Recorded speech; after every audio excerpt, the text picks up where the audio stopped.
ವೀರಶೈವ ಲಿಂಗಾಯತ ಮಹಾಸಭಾದ ವತಿಯಿಂದ ಶ್ರದ್ಧಾಂಜಲಿ ಕಾರ್ಯಕ್ರಮ. ಅಖಿಲ ಭಾರತ ವೀರಶೈವ ಲಿಂಗಾಯತ ಮಹಾಸಭಾದ ರಾಷ್ಟ್ರೀಯ ಅಧ್ಯಕ್ಷರಾದ ಶಾಮನೂರು ಶಿವಶಂಕರಪ್ಪನವರಿಗೆ ಮುಂಡಗೋಡು ಪಟ್ಟಣದ ಶ್ರೀ ವೀರಭದ್ರೇಶ್ವರ ಶ್ರೀ ಬಸವೇಶ್ವರ ದೇವಸ್ಥಾನದಲ್ಲಿ ಅಖಿಲ ಭಾರತ ವೀರಶೈವ ಲಿಂಗಾಯತ ಮಹಾಸಭಾದ ಮುಂಡಗೋಡ ತಾಲೂಕು ಘಟಕದ ವತಿಯಿಂದ ಸಮಾಜದ ಬಾಂಧವರು ಮತ್ತು ಪ್ರಮುಖರು ಶ್ರದ್ಧಾಂಜಲಿ ಸಲ್ಲಿಸಿದರು.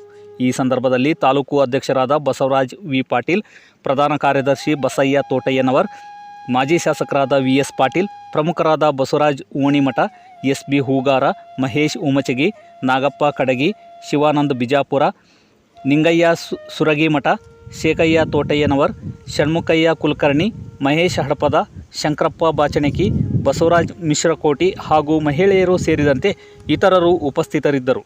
ವರದಿ BS. ತೋಟಯ್ಯನವರ್, N+ news, Mundgod.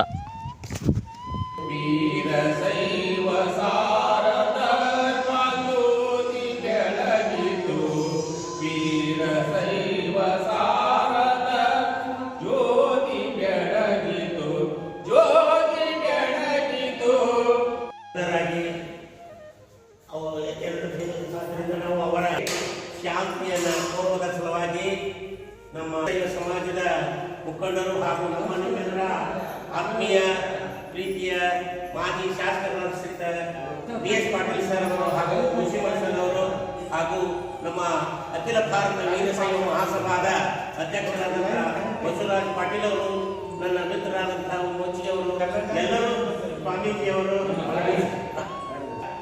Basayya Hiremath ಇವರೆಲ್ಲರೂ ಬಂದು ಅತಿ ಉತ್ಸುಕತೆಯಿಂದ ಅವರಿಗೆ ಶ್ರದ್ಧಾಂಜಲಿಯನ್ನು ಅರ್ಪಿಸಿ ಈ ಒಂದು ಹಿರಿಯ ಆತ್ಮಕ್ಕೆ ಶಾಂತಿಯನ್ನು ಕೋರುವುದರ ಸಲುವಾಗಿ ಸಮಗ್ರವಾಗಿ 93 ವರ್ಷ ಜೀವನವನ್ನು ಸಾಗಿಸಿದಂಥ